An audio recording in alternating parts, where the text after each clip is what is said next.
Mungkin ini peribahasa yang menggambarkan momen keakraban antara mantan Gubernur Jakarta Anies Baswedan dan mantan Gubernur Jawa Barat Ridwan Kamil saat menghadiri perayaan ulang tahun Raja Charles III dari Inggris pada Kamis 6 Juni 2024. Jika prediksi benar terjadi, keduanya akan menjadi lawan bertarung yang seimbang di pemilihan Gubernur Jakarta mendatang.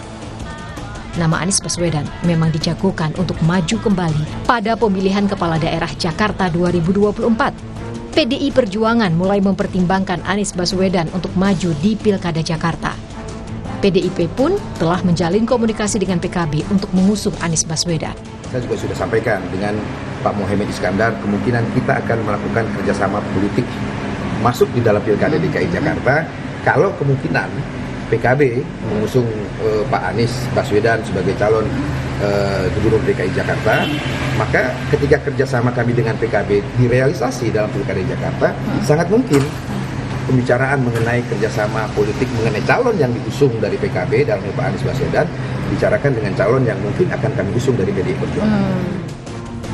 Sementara Ridwan Kamil sudah mengantongi surat tugas dari Partai Golkar untuk Pilkada Jakarta dan Jawa Barat.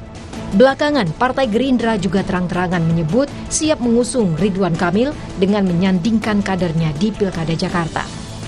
Soal posisinya Kang Emil, itu sudah Gerindra putuskan dan diberikan rekomendasi untuk maju di Pilkada DKI.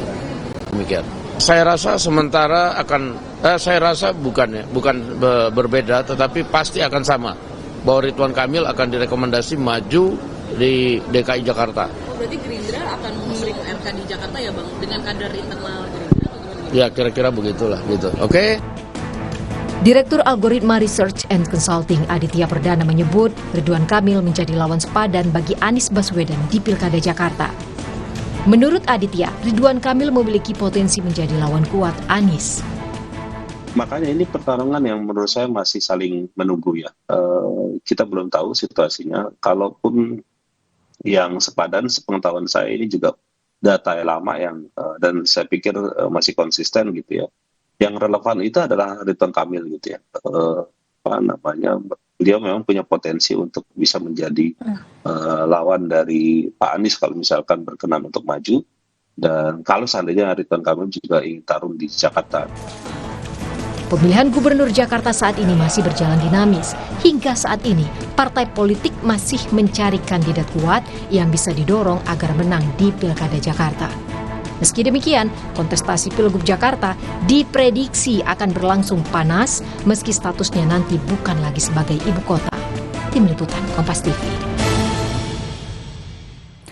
Mantan Gubernur Jakarta Anies Baswedan dan juga mantan Gubernur Jawa Barat Ridwan Kamil menjadi dua tokoh yang disebut-sebut bakal meramaikan bursa calon gubernur di Pilkada Jakarta 2024. Keduanya disebut sebagai lawan yang seimbang di pemilihan Gubernur Jakarta. Untuk lebih jelasnya kita bahas bersama dengan Direktur Eksekutif Indikator Politik Indonesia, ada Mas Burhanuddin Muhtadi.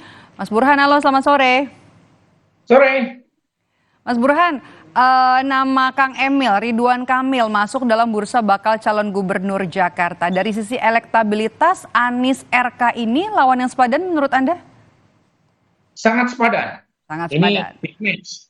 Kalau misalnya keduanya memutuskan maju dalam pertarungan memperebutkan Jakarta 1 di November 2024 ini, karena keduanya secara elektoral sangat berimbang dan saat yang bersamaan keduanya merepresentasikan dua kutub yang bertuburukan seperti yang kita saksikan di Pilpres 2024 kemarin. Jadi Anies merepresentasikan anti status quo, sementara Ridwan Kamil merepresentasikan kekuatan keberlanjutan yang baru saja memenangkan Pilpres.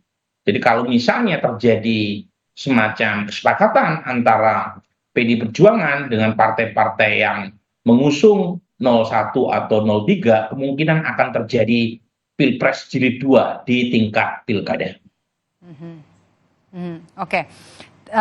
Tapi menarik nih, kalau Anies ini dari sisi elektabilitas juga kan cukup kuat. Kalau misalnya kita lihat Anies kemudian mulai dilirik oleh PDI Perjuangan, apakah kemudian ini bisa jadi amunisi baru bagi seorang Anies Baswedan untuk maju di Pilkada Jakarta kalau saingannya nanti adalah Ridwan Kamil?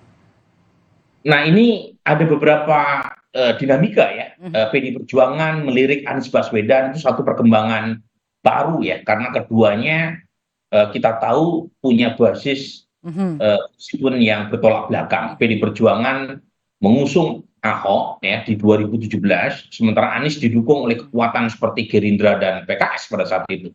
Tetapi kan terjadi perubahan dinamika tingkat nasional yang mempengaruhi di tingkat lokal, terutama Jakarta. PD Perjuangan secara politik sekarang justru lebih dekat dengan Anies, meskipun basis masanya itu masih berat juga untuk menerima kehadiran Anies, terutama pasca Pilkada Jakarta 2017. Saat yang bersamaan, kekuatan partai utama Anies, yaitu Gerindra, sekarang sudah menjadi bagian dalam ya dari kekuasaan, plus PKS yang mungkin saja berubah haluan ya di pilkada kali ini.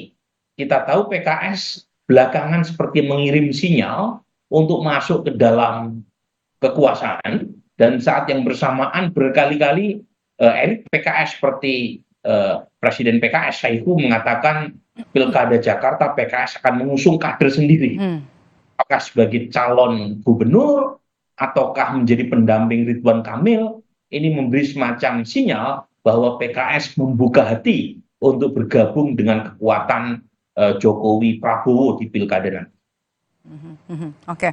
Kalau Anies ini sudah dapat amunisi kemudian dari PDI Perjuangan, kita bahas sekarang ya mungkin kriteria atau kandidat dari calon pendampingnya seorang Anies Baswedan di Pilgub Jakarta. Ada nama Andika Perkasa. Apakah kemudian nama Andika Perkasa ini bisa kemudian memberikan sumbangan elektoral bagi Anies Baswedan atau ada nama lain, Mas Burhan menurut Anda? Ya, per hari ini memang Andika Perkasa belum memberi semacam kontribusi elektoral yang signifikan buat Anies. Tetapi lagi-lagi ini peta yang masih sangat berubah karena pilkada masih 5 bulan ke depan ya. Jadi artinya kalau dilihat di atas kertas kan Anies dengan Andika ini satu paduan yang tepat ya. Satu berbasis masyarakat sipil, sementara Andika punya latar belakang militer. Anies kuat terutama daya tariknya di kelompok Muslim, sementara Andika diharapkan punya daya ungkit terutama di konstituen nasionalis dan non-Muslim. Ya. Tetapi itu kan hitung-hitungan di atas kertas. Dan tentu saja PDI Perjuangan juga masih menggodok kan banyak sekali opsi. Bukan hanya Andika, tetapi nama-nama dari internal mereka, entah itu Abdullah Azwar Anas, termasuk juga nama seperti Ahok ya, meskipun Ahok kita tahu belum tentu mau menjadi pendamping Anies, apalagi kalau menjadi nomor 2. Tapi lagi-lagi terlalu dini kita menganalisis simulasi semacam itu karena petanya masih kabur gitu ya. Jadi kita juga belum tahu apakah PDI Perjuangan akan mengusung Anies, itu kan masih misteri ya, minimal sampai hari ini. Oke, kalau gitu kita bicara soal Partai Keadilan Sejahtera ya PKS. Menurut Anda nanti langkah terakhir dari PKS akan tetapkah mendukung Anies Baswedan seperti Pilkada DKI Jakarta waktu itu pada saat periode pertama Anies Baswedan maju menjadi Gubernur Jakarta, atau nanti berubah haluan ini bergabung dengan koalisinya pemerintah, koalisinya Prabowo? Kalau melihat gesture atau statement yang disampaikan oleh elit PKS hari ini, jadi kalau kita membaca statement dari elit partai kan kita harus reading between the line ya. Nah kalau kita baca dari statement-statement misalnya orang seperti Pak Saihu, orang seperti Mardhani Alisera, sepertinya opsi kedua itu masih terbuka buat PKS. Jadi bukan tidak mungkin terjadi koalisi antara Ridwan Kamil dengan elit PKS. Bisa Presiden PKS sekarang, Pak Saihu, bisa juga orang seperti Sohibul Iman. Jadi masih sangat mungkin, termasuk juga jangan-jangan muncul orang seperti Adang Darajatun ya, anggota DPR dari PKS dari Dapil Jakarta. Jadi kemungkinan itu masih sangat mungkin. Ya, tetapi lagi-lagi kita tunggu secara lebih hati-hati karena kalau misalnya PKS mendukung Ridwan Kamil, pertanyaannya Anies maju melalui kendaraan mana? Apakah independen atau partai politik? Kalau misalnya dari partai politik, jika PKS pindah haluan, nah apakah PDI Perjuangan mampu menyediakan partainya untuk menjadi semacam political vehicle buat Anies. Dan kalau misalnya iya, partai mana yang akan diajak oleh PDI Perjuangan untuk berkoalisi? Karena PDI Perjuangan saja tidak cukup. Apakah Nasdem? Apakah PKB? Itu semua masih misteri Tuhan selain jodoh dan kematian. Iya. Jadi kita tunggu, Oke. sabar. Oke. Kalau untuk cawagup yang paling berpeluang untuk masing-masing, baik untuk Anies Baswedan dan juga untuk Ridwan Kamil, Anies Baswedan tadi kita sudah menggadang-gadang ya, kalau nanti misalnya memang berjodoh, adu mekanik dengan PDI Perjuangan begitu ya, ada nama kader dari PDI Perjuangan. Kalau untuk seorang Ridwan Kamil, kira-kira siapa yang siap dipasangkan atau layak dipasangkan untuk seorang Ridwan Kamil? Kaisang Pangarep kah? Kaisang tentu masih terbuka ya, apalagi secara legal kan MA baru saja mengubah aturan terkait dengan batas usia minimum. Kemudian PSI juga punya kursi kan di DKI. Ya. Tapi lagi-lagi menurut saya pemilihan proses cagup cawagup itu sangat ditentukan oleh peta elektoral dan kesepakatan elit. Jadi kalau misalnya nama-nama calon wakil gubernur tadi secara elektoral itu kurang punya kontribusi secara signifikan, apalagi justru malah mengurangi, saya kira nama yang bersangkutan akan sangat kecil kemungkinannya untuk maju. Karena siapapun calon itu sangat berkepentingan untuk bisa menang. Dan partai pun punya kepentingan untuk itu. Jadi nama-nama itu sekarang sih masih terbuka. Itu ya, semuanya ditaruh di atas meja. Nama-nama yang tadi Anda sebut ya, termasuk Kaisang sekalipun. Tapi ujungnya siapa yang akan mendapatkan pinangan sebagai calon wakil gubernur itu sangat ditentukan oleh peta di tingkat elit plus kontribusi elektoral. Nah itu yang nanti akan menjadi kata kunci terutama dalam membangun kesepakatan siapa yang menjadi pendamping Anies maupun siapa yang menjadi pendamping Ridwan Kamil. Oke, saya mau tanya lagi Mas Burhan, jadi menurut Anda seorang Kaisang Pangarep yang digadang-gadang bisa mendampingi Ridwan Kamil nanti di Pilkada Jakarta bisa mendongkrak elektabilitas atau justru menggerus elektabilitas Ridwan Kamil kalau misalnya benar nanti maju di Pilkada Jakarta? Nah, data per hari ini masih belum punya daya ungkit elektoral yang cukup signifikan, Mas Kaisang ini ya. Tapi lagi-lagi kan ini peta hari ini, lagi-lagi saya tidak ingin mendahului takdir ya. Apalagi kita tahu ya pengalaman beberapa waktu lalu Mas Gibran yang awalnya tidak disangka-sangka menjadi pendamping Pak Prabowo tiba-tiba menyalip di tikungan. Tapi lagi-lagi peta hari ini itu akan kita potret lagi terutama jelang pendaftaran akhir Agustus 2024. Tetapi per hari ini kalau misalnya PKS memutuskan maju bersama Ridwan Kamil, kemungkinan besar PKS yang akan mendapatkan jatah sebagai cawagup.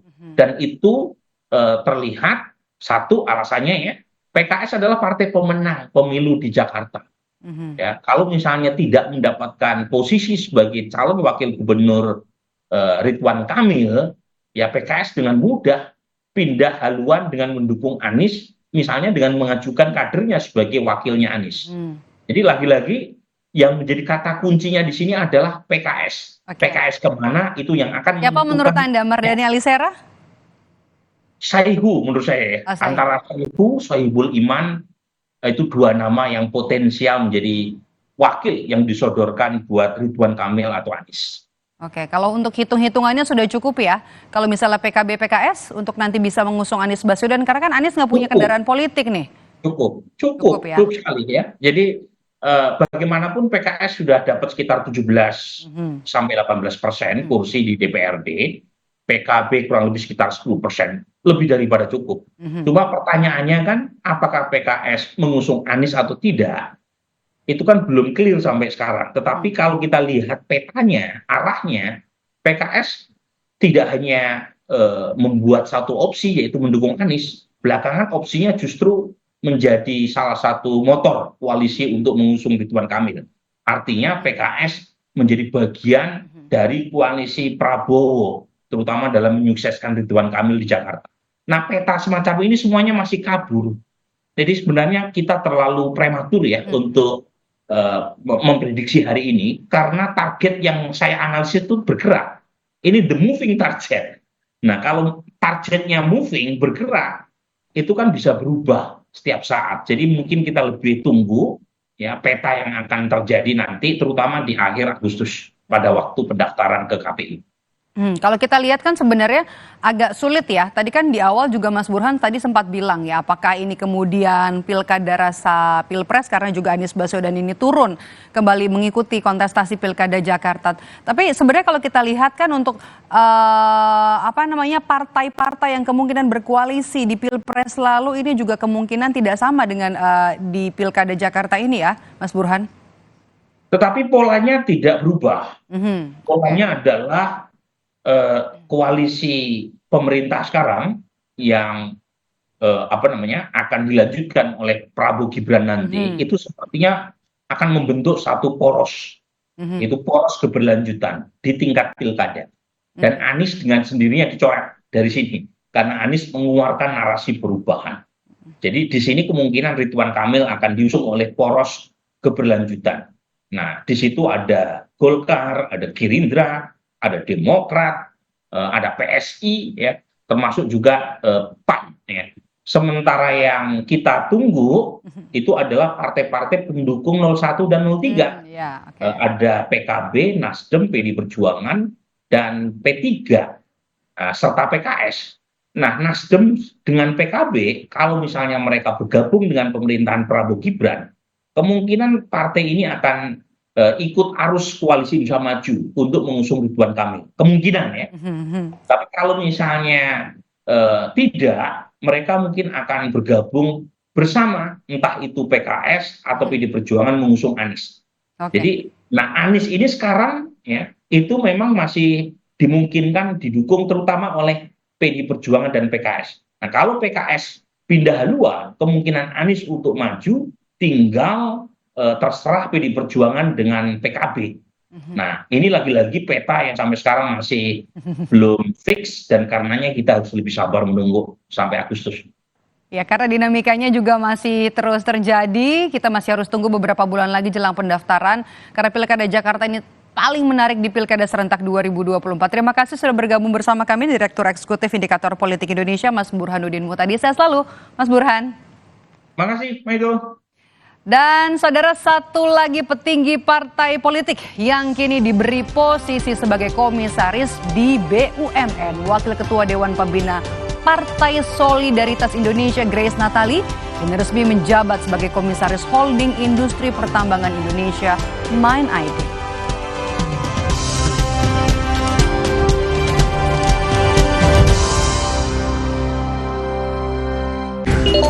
Pastikan Kompas TV tetap di layar kaca Anda. Untuk wilayah-wilayah berikut, scan ulang TV digital Anda secara